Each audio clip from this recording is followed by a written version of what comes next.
58ನೇ ಜ್ಞಾನಪೀಠ ಪ್ರಶಸ್ತಿ ಪ್ರದಾನ ಸಮಾರಂಭ ರಾಷ್ಟ್ರಪತಿ ಸೇರಿ ಹಲವು ಗಣ್ಯರು ಭಾಗಿ. ದೆಹಲಿಯಲ್ಲಿಂದು ಆಯೋಜಿಸಿದ್ದ 58ನೇ ಜ್ಞಾನಪೀಠ ಪ್ರಶಸ್ತಿ ಪ್ರದಾನ ಕಾರ್ಯಕ್ರಮದಲ್ಲಿ ರಾಷ್ಟ್ರಪತಿ ದ್ರೌಪದಿ ಮುರ್ಮು ಅವರು ಚಿತ್ರಕೂಟದ ತುಳಸಿ ಪೀಠದ ಸಂಸ್ಥಾಪಕ ಮತ್ತು ಮುಖ್ಯಸ್ಥ ಜಗದ್ಗುರು ರಾಮಭದ್ರಾಚಾರ್ಯ ಅವರಿಗೆ ಜ್ಞಾನಪೀಠ ಪ್ರಶಸ್ತಿ ಪ್ರದಾನ ಮಾಡಿದರು. 22 ಭಾಷೆಗಳನ್ನು ಮಾತನಾಡಬಲ್ಲ, ಸಂಸ್ಕೃತ, ಹಿಂದಿ, ಅವಧಿ, ಮೈಥಿಲಿ ಭಾಷೆಗಳಲ್ಲಿ ಪ್ರವೀಣರಾಗಿರುವ ಜಗದ್ಗುರು ರಾಮಭದ್ರಾಚಾರ್ಯ ಅವರು 100ಕ್ಕೂ ಹೆಚ್ಚು ಪುಸ್ತಕಗಳು ಮತ್ತು 50 ಪ್ರಬಂಧಗಳನ್ನು ಬರೆದಿದ್ದಾರೆ. ಸಂಸ್ಕೃತ ವ್ಯಾಕರಣ, ನ್ಯಾಯ ಮತ್ತು ವೇದಾಂತ ಸೇರಿದಂತೆ ವಿವಿಧ ಕ್ಷೇತ್ರಗಳಲ್ಲಿ ನಿಪುಣರಾಗಿದ್ದಾರೆ. ಇದೇ ಸಂದರ್ಭದಲ್ಲಿ ಕವಿ ಗುಲ್ಜಾರ್ ಅವರಿಗೂ ಅವರ ಅನುಪಸ್ಥಿತಿಯಲ್ಲಿ ಜ್ಞಾನಪೀಠ ಪ್ರಶಸ್ತಿ ಪ್ರದಾನ ಮಾಡಲಾಯಿತು. ಬಳಿಕ ರಾಷ್ಟ್ರಪತಿ ದ್ರೌಪದಿ ಮುರ್ಮು ಸಾಹಿತ್ಯ ಸಮಾಜವನ್ನು ಜೋಡಿಸುತ್ತದೆ. ಸಾಹಿತ್ಯ ಮಾನವೀಯತೆಯನ್ನು, ಸಂಸ್ಕೃತಿ, ನಂಬಿಕೆಗಳು ಮತ್ತು ಸಂಪ್ರದಾಯಗಳ ಅಡಿಪಾಯವಾಗಿದೆ. ಸಾಹಿತ್ಯಕ್ಕೆ ಅಪಾರ ಕೊಡುಗೆ ನೀಡಿರುವ ಹಲವು ಮಹನೀಯರನ್ನು ಹೊಂದಿರುವ ದೇಶ ಭಾರತ.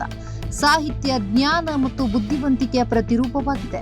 ಇದು ಸಮಾಜದ ಪ್ರತಿಬಿಂಬ ಮಾತ್ರವಲ್ಲದೆ ಸಕಾರಾತ್ಮಕ ಬದಲಾವಣೆಯ ಅಗತ್ಯವನ್ನು ಕಂಡುಕೊಳ್ಳಬಹುದಾದ ಕನ್ನಡಿಯಾಗಿದೆ.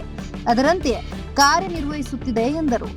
ಭಾರತದ ಭಾಷೆಯ ಉತ್ಕೃಷ್ಟತೆಯನ್ನು ಹೆಚ್ಚಿಸಲು ಶ್ರಮಿಸಿರುವವರಿಗೆ ನೀಡುತ್ತಿರುವ ಜ್ಞಾನಪೀಠ ಪ್ರಶಸ್ತಿ ಸಾಧಕರ ಮೈಲುಗಲ್ಲಿಗೆ ಸಹಕಾರಿಯಾಗಿದೆ ಎಂದರು.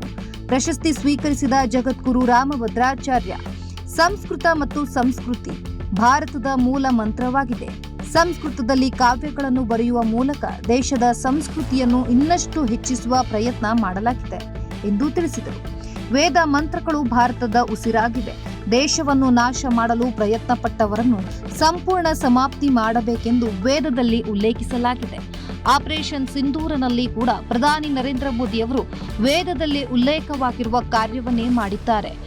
ಉಗ್ರರನ್ನು ಗುರಿಯಾಗಿಸಿಕೊಂಡು ನಡೆಸಿದ ದಾಳಿಯಲ್ಲಿ ಒಬ್ಬ ನಾಗರಿಕನು ಸಾವನ್ನಪ್ಪದಂತೆ ನೋಡಿಕೊಂಡಿರುವುದು ಈ ದೇಶದ ಹೆಮ್ಮೆಯ ವಿಷಯ ಎಂದಿದ್ದಾರೆ.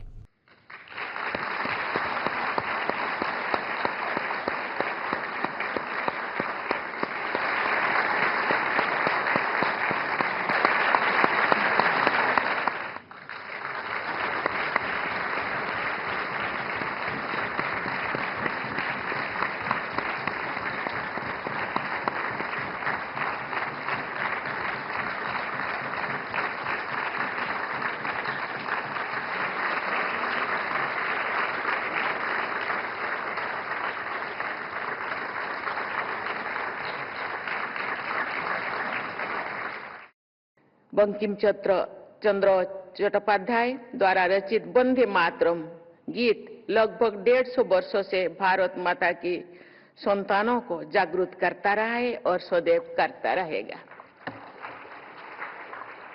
साहित्य की इस शक्ति को सम्मान देते हुए हमारी प्राचीन परंपरा में कवि अर्थात रचनाकार को सबसे अधिक सम्मान दिया गया है और कहा गया है,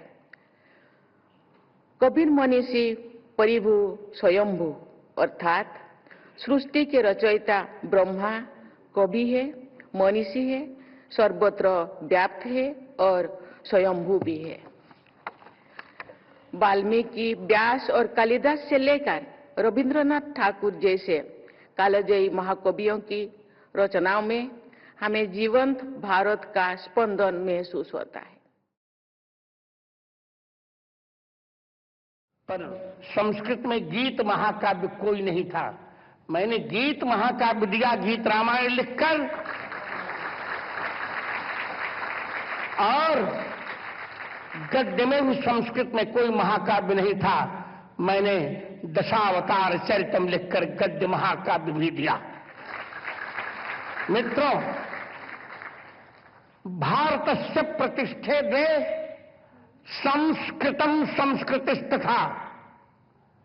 भारत की मूल 2 प्रतिष्ठाएं ही हैं, संस्कृत और संस्कृति। भारतीय संस्कृति संस्कृत में निहित है।